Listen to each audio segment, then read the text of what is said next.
eu vou falar do tema. Mas eu queria perguntar para vocês, o que é indignação? Quando é que você fica indignado? Quando você vê um brutal ato de injustiça. E não interessa contra quem seja esse ato de injustiça, nós temos que nos indignar. Nós temos que demonstrar o nosso sentimento. Nós temos que tentar mostrar que o outro lado está errado. Bem, tem um jurista aqui na frente, nosso ministro Humberto. Nós somos autoridade para agir em flagrante delito. Não é isso mesmo? Nós podemos deter uma pessoa que tenha cometido um delito grave, de forma flagrante. Eu pergunto, eu poderia aqui agora deter alguém por ter espancado um marciano? Poderia? Acredito que não. Não existe nada aqui na lei que fale, se você espancar marciano, maltratar ou matar, você venha detê-lo. Eu pergunto a vocês, pode alguém ser punido por fake news? Olha, ele está espalhando fake news. E se esse fake news não for fake news, for uma verdade? Pior ainda. Enquanto aqui a gente está num evento voltado para fraternidade, amizade, amor, compaixão. Aqui, do outro lado da Praça dos Poderes, uma turma do Supremo Tribunal Federal, por 3-2, mantém a cassação de um deputado acusado em 2018 de espalhar fake news. Esse deputado não espalhou fake news, porque o que ele falou na live, eu também falei para todo mundo, que estava havendo fraude nas eleições de 2018. Ia se apertar o número, quando se apertava o número 1, já aparecia o 13 na tela e concluía a votação. Foram dezenas de vídeos, dezenas de pessoas ligaram para mim ao longo de toda a noite, daquela primeira votação, do primeiro turno de 2018. Isso é uma verdade. E esse deputado foi cassado. Primeiro ele foi absolvido por 7-0 no TRE do Paraná. Depois, por 6-1, foi condenado no Tribunal Superior Eleitoral, cujo objetivo era criar jurisprudência para perseguir os outros, que porventura não gostassem do seu comportamento. Deputados que estão aqui, que porventura estejam nos ouvindo, vai chegar a sua hora, se você não se indignar. Não existe tipificação penal para fake news. Se for para punir com fake news a derrubada de páginas, fecha a imprensa brasileira, que é uma fábrica de fake news, em especial Globo, Folha. Outro caso hipotético. Vamos supor um caso hipotético, que o João assassinou a esposa Maria. E ele foi condenado. Algum tempo depois, descobriu-se que o João não era casado com a Maria. Eles viviam em união estável. Solte-se o João, volte o processo às origens. Assim foi a absolvição do Lula. Patrocinado por quem? Edson Fachin. Ele que botou o Lula em liberdade. E baseado no quê? No CEP, Código de Endereçamento Postal. Ele não podia ser julgado em Curitiba. Tinha que ser julgado em São Paulo ou Brasília. E anulou-se na época, que já se prescrevia, todas as acusações contra ele. Que Brasil é esse? Que justiça é essa? Me desculpe os demais magistrados aqui presentes. Onde está o nosso TSE quando convida as Forças Armadas, via portaria, assinado pelo ministro Barroso, a participar de uma comissão de transparência eleitoral? As Forças Armadas descobrem centenas de vulnerabilidades, apresentam 9 sugestões. Não gostaram. Eleição é coisa para forças desarmadas. Convidaram-os para quê? Ora bolas. Para fazer papel do quê? Eu sou o chefe das Forças Armadas. Nós não vamos fazer o papel de idiotas.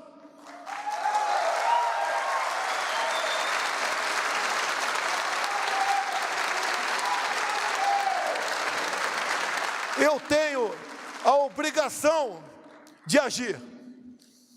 Tenho jogado dentro das 4 linhas.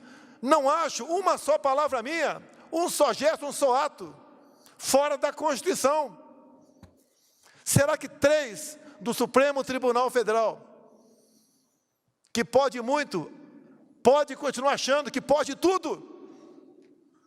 Eu não vou viver como um rato. Tem que haver uma reação. E se a população achar que não deve ser dessa maneira, preparem-se para ser prisioneiros, sem algemas. O ministro que solta o Lula é o mesmo que está à frente do Tribunal Superior Eleitoral, dando as cartas como dono da verdade. O que ele fez essa semana que passou?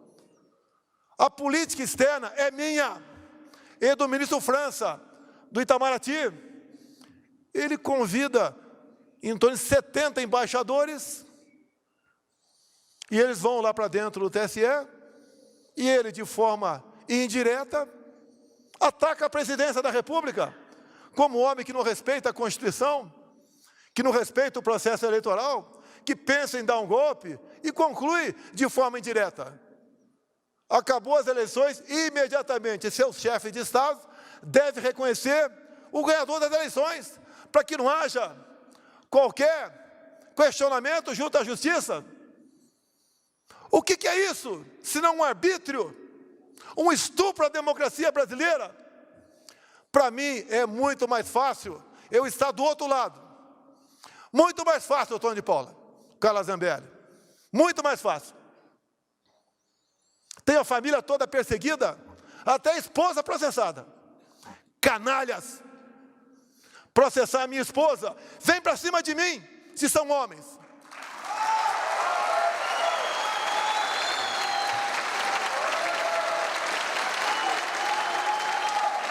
Eu sou suspeito para falar de parentes ao meu lado. A minha esposa, pelo que eu vejo, pelo que eu sei, é uma pessoa discreta, que trabalha pelos menos favorecidos, por pessoas com deficiência, aprendeu Libras, dá exemplo, porque participa ao lado da ministra da Mulher, no Dia das Mães, no horário das 20h30 da noite. Ela é processada. O que querem com isso? Essa questão, julgada agora há pouco por 3-2, o ministro Alexandre de Moraes falou, temos jurisprudência em cima do Francisquini para caçar registros e prender candidatos que, porventura, duvidem do sistema eleitoral. A dúvida, o debate, faz parte da democracia. Onde não há debate, há ditadura. Nós confiamos nas máquinas? Eu confio nas máquinas. Não confio em quem está atrás das máquinas.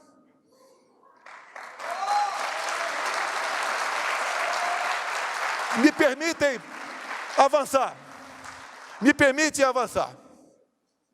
A minha segunda live do ano passado, onde eu peguei um inquérito da Polícia Federal, que foi aberto no início de novembro.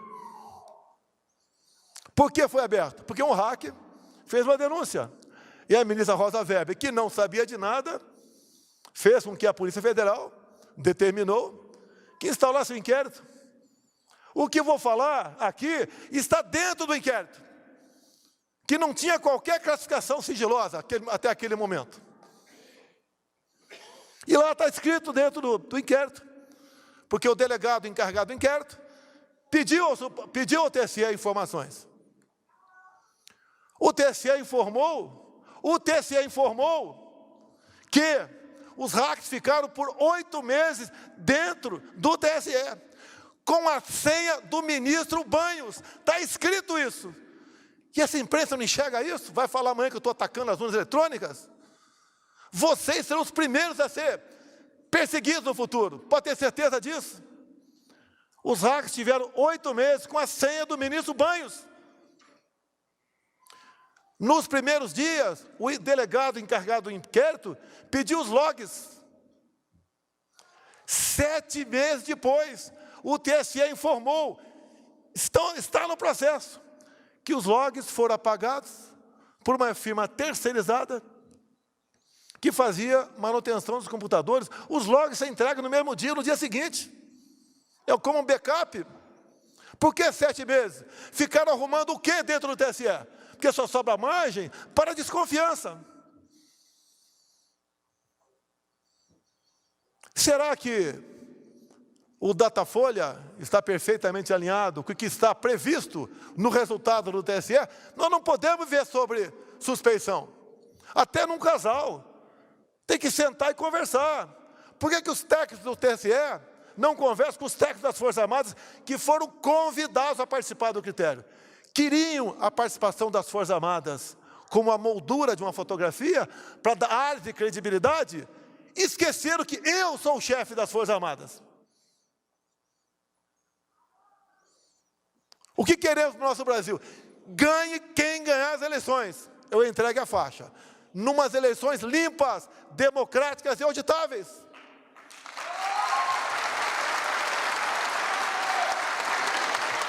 O que aconteceu no dia de ontem, depois do show com os embaixadores? O ministro Fachin, presidente do TSE, convida lideranças religiosas. E o título do convite era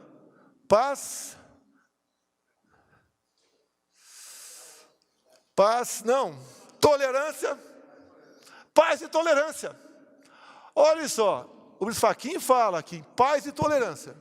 O que o Fachin fez no ano passado? Tentou de todas as formas no TSE criar uma jurisprudência ao tentar caçar uma vereadora evangélica de Lusiânia, Goiás, que pediu voto numa pequena igreja para meia dúzia de pessoas. Vote em mim. Com essa cena, o ministro Edson Fachin tentou criar a jurisprudência para caçar registro de cristãos, evangélicos e espíritas sobre abuso do poder religioso. Qual é a coerência desse ministro? Um convite falando sobre tolerância, ele sendo um intolerante, com uma pobre de uma coitada de uma vereadora eleita em Lusiânia. Qual a isenção que tem esse ministro para conduzir as eleições? Qual terá Alexandre de Moraes para 40 dias antes assumir aquele posto? O que podemos pensar, acreditar nessas pessoas? O que eles querem? Querem uma ruptura? Porque atacam a democracia o tempo todo? Aqui não tem ninguém mais homem do que o outro. Mas nós não podemos nos curvar. Eu não sou dono da verdade, nem dono do Brasil. Eu não sou a pessoa mais poderosa. Eu não sou a pessoa perfeita. E assim ninguém o é. Ou nós nos indignamos, acordamos para o que está acontecendo, ou marcharemos no caminho da Venezuela. O outro lado fala em aborto, esse de forma escancarada. Ataca os valores familiares o tempo todo, como o decreto de 2009 do PNDH3, cujo capítulo mais importante é a desconstrução da heteronormatividade. O outro lado diz que vai valorizar o MST, que nós acalmamos, titulando os mesmos. Diz que vai voltar a fazer empréstimos para os países, que isso é investimento. Nós já pagamos 4 bilhões, nós, o FAT, para o BNDES, dinheiro emprestado para a Venezuela. Mineiro, se tem algum aqui. Belo Horizonte não tem metrô, mas Caracas tem, com dinheiro nosso. Esse outro lado fala em desarmar a população. Não deu certo a política de desarmamento. O Chile está sendo desarmado agora. Todas as ditaduras precederam de movimentos desarmamentistas. Povo armado jamais será escravizado.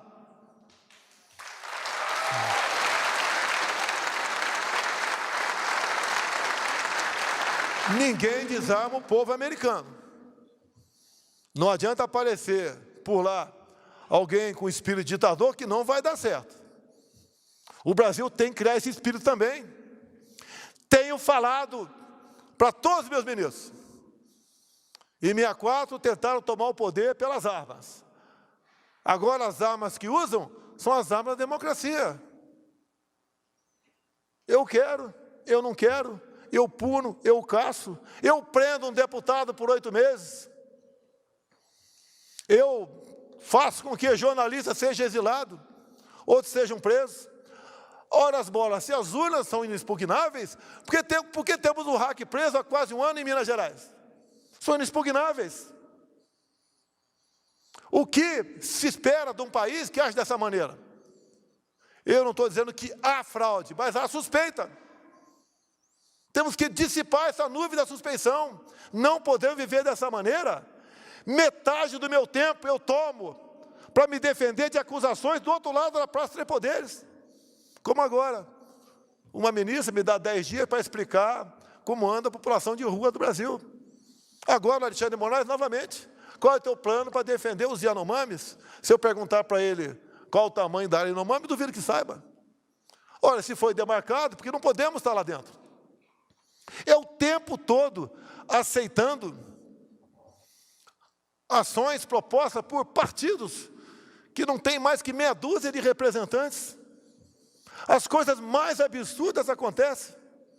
Como, por exemplo, começamos a fazer um contorno numa reserva indígena de 190 quilômetros aqui em Mato Grosso, onde que passando pela reserva seriam 110. E pela reserva pode passar, mas não pode asfaltar a estrada. E a estrada é intransitável, grande parte do tempo, tendo em vista os atoleiros. Vamos fazer um contorno de mais 80 quilômetros. Cada safra, 2.000 caminhões bitrens passam por essa rodovia, que agora vão andar mais 80 para ir, mais 80 para voltar, com o preço do diesel que está aí nas alturas. Mas a justiça diz, não pode asfaltar a reserva indígena. E agora, para concluir, que eu gostaria de falar 1 hora com os senhores, desde que os senhores não fossem embora, obviamente. Está o Supremo discutindo marco temporal. O que é isso? Já temos no Brasil uma área, tamanho da região sudeste, demarcada como terra indígena. Uma nova interpretação quer dar um artigo da Constituição. E quem quer dar essa nova interpretação? Ministro Fachin, marxista-leninista, advogado do MST. Votou depois o Cássio Nunes, 1-1. Agora está com o ministro Alexandre de Moraes. E eu tenho falado, se um novo marco temporal for aprovado, além de uma área, tamanho da região sudeste, já demarcada como terra indígena, teremos outra área, tamanho da região sul, que pela localização geográfica dessas centenas de terras indígenas, teremos uma outra área também, tamanho do estado de São Paulo, como terra indígena. Acabou a economia brasileira do agronegócio. Acabou a nossa garantia alimentar. Acabou o Brasil. O que eu faço se aprovar o marco temporal? Tenho 2 opções. Entrega a chave para o ministro Supremo, ou digo, não vou cumprir.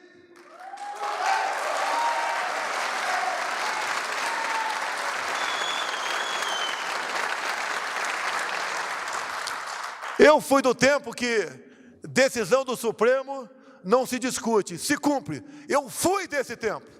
Não sou mais.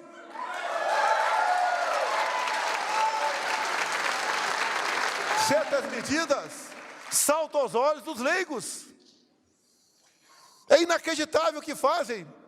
Querem prejudicar a mim e prejudicam o Brasil. Para onde vai a nossa pátria?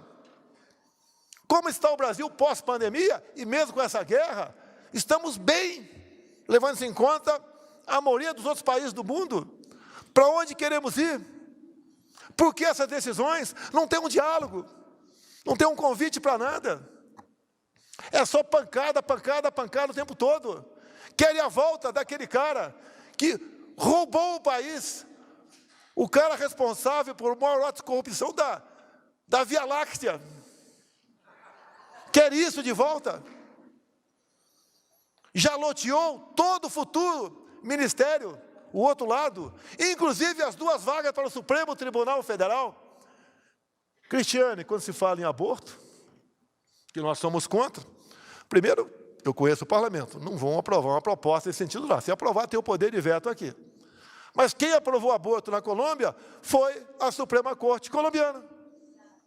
Vocês acham que aquele cara voltando, botando o advogado do PT lá, o Zanini, e outro indicado por esse, né, que está fazendo miséria do TSE, vai botar que perfil de gente lá? Não adianta o André Mendonça pedir vistas, que ele é um evangélico. Vão passar o trator em cima dele. O que vão fazer com a nossa pátria? Olha o que está sendo feito via Assembleia Constituinte no Chile. Um país que estava redondinho na economia, que crescia no mínimo 5% próximo disso, todos os anos. Olha para onde foi. E olha que lá o voto é no papel. O outro lado ganhou porque o pessoal, né, resolveu se acomodar. Eu sou isentão. Eu sou limpinho, uso talco pom-pom. E não foi votar. Agora estão fazendo um movimento de rua. Fora presidente do Chile. Aí aqui, as andanças minhas pelo Brasil, não é no local onde eu vou, que tem 1.000, 2.000, 5.000, 10.000 pessoas. Que ali pode falar, a gente é simpático a ele. Mesmo sem ter um ônibus parado na periferia, né? Mas ao longo do percurso, como o povo nos trata, a mim e aos meus ministros. O outro lado não consegue sair às ruas. Não sai de casa. Agora, diz que está com Covid, 10 dias, que não vai, mais 10 dias, não vai sair de casa mesmo. Que eleições são essas? Eu sou do tempo que eleições ganhava quem tinha voto nas urnas. Agora parece que é quem tem amigo no TSE. E lá tem uma sala cofre, que ninguém entra. A apuração é um ato público. Qualquer um de vocês tem que entender como são feitas as apurações. Não interessa se conheçam ou não de tecnologia. E como é feito? Ninguém sabe. Pode ser que seja feito corretamente? Pode. Mas não podemos ter a suspeição. Não podemos terminar umas eleições onde um lado não vai se satisfazer com o resultado. E olha que eu sou o chefe do executivo. O que é normal seria o chefe do executivo estar conspirando para permanecer no poder. Jamais farei isso. Entrego para qualquer um a faixa. Mas tem que ganhar no voto. Transparente. Alguns falam, o Bolsonaro está fazendo isso porque está criando um clima que vai perder. Meu Deus do céu, se o Lula tem 45%, vamos dar transparência para ele ganhar no primeiro turno. Isso não é um desabafo, é um alerta à nação brasileira. Podia ter ficado quieto, como quase todos os meus ministros me aconselham. Fique quieto, fique na tua, calma.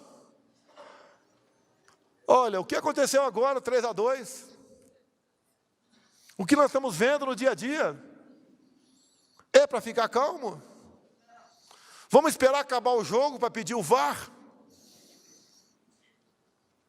Aqui tem gente que vai votar na esquerda, tenho certeza disso. É um direito teu, parabéns. Mas quem tem que ganhar a eleição é quem tem mais voto. E outra, se houver, se por acaso houver, vai haver só para presidente? Ou não vai haver para outros cargos?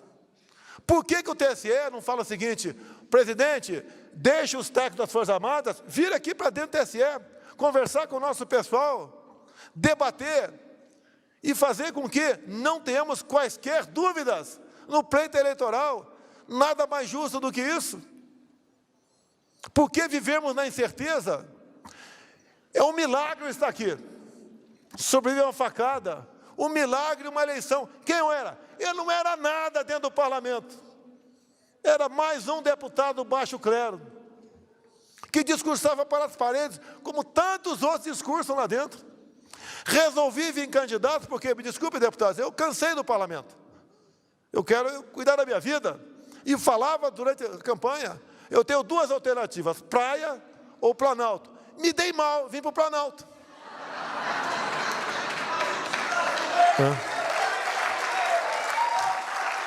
Mas eu entendo. Aqui, Otônio, a gente não pode medir a fé. Medir a minha com a tua. Não tem uma fita métrica para isso. A fé está dentro de você. Ou você tem, ou você não tem.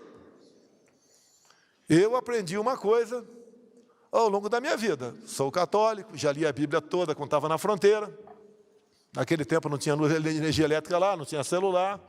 Então tinha mais tempo para a família, para ler a Bíblia. E o que eu aprendi, Otônio? O que for possível fazer, que você faça. O que for impossível, bote nas mãos de Deus. Eu entendo que é dessa forma que devemos agir. E concluo mais uma vez. Não sou mais homem que nenhum dos homens que estão aqui. Somos iguais. Quando tiver o ponto final para cada um de nós, o nosso destino é o mesmo. Se ninguém enterrar, o urubu vai comer. Nada temeis, nem mesmo a morte, a não ser a morte eterna. Parabéns a todos da Secretaria pelo brilhante trabalho que fazem. Não queremos que pessoas que estão vivas na memória de nós voltem a ocupar lugar que já ocupou a Damares, que ocupa atualmente a Cristiane. Muito obrigado a todos vocês.